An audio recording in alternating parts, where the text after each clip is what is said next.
ಜನವರಿ 30, 1948 ಹತ್ಯೆಯಾದಂಥ ದಿನ. ಮತಾಂಧ ನಾಥೂರಾಮ್ ಗೋಡ್ಸೆ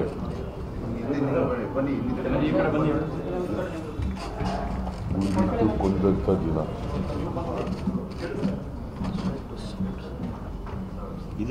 ಮಹಾತ್ಮ ಗಾಂಧೀಜಿಯವರನ್ನ ಗುಂಡಿಟ್ಟು ಕೊಂದಿರಬಹುದು,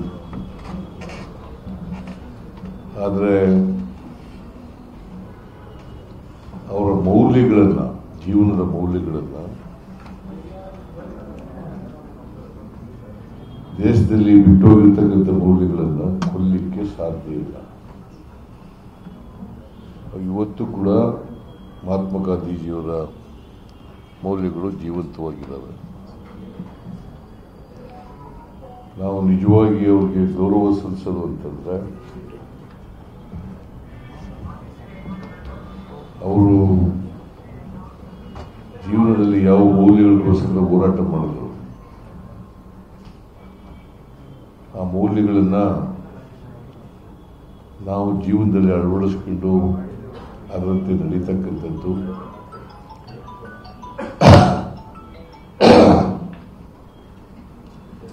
ದೇಶ ಕಟ್ತಕ್ಕಂಥದ್ದು, ಸಮಾಜ ಕಟ್ತಕ್ಕಂಥದ್ದು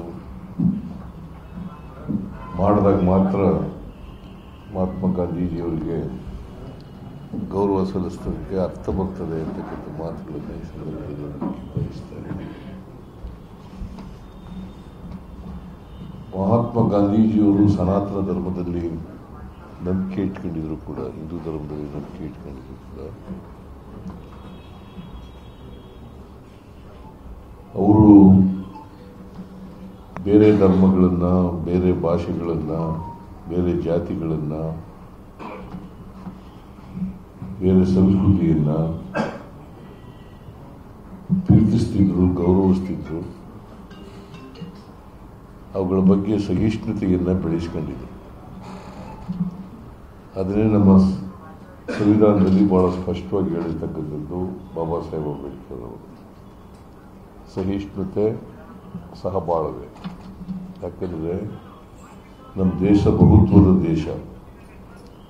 ಅನೇಕ ಭಾಷೆಗಳು, ಅನೇಕ ಧರ್ಮಗಳು, ಅನೇಕ ಜಾತಿಗಳು, ಅನೇಕ ಸಂಸ್ಕೃತಿಗಳು ಇರ್ತಕ್ಕಂಥ ದೇಶ. ಈ ದೇಶದಲ್ಲಿ ನಾವೆಲ್ಲರೂ ಕೂಡ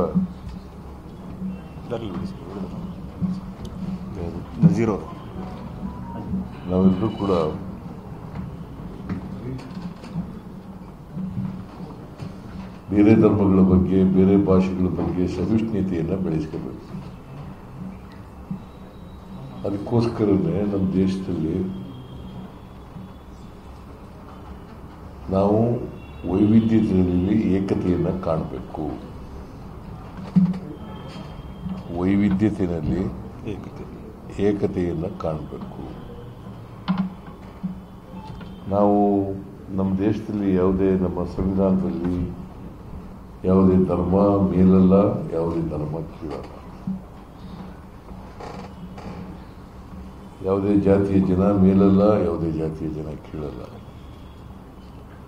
ಎಲ್ರಿಗೂ ಸಮಾನ ಹಕ್ಕುಗಳು, ಸಮಾನ ಅವಕಾಶಗಳು ಕೊಟ್ಟಿರ್ತಕ್ಕಂಥದ್ದು ನಮ್ಮ ಸಂವಿಧಾನ.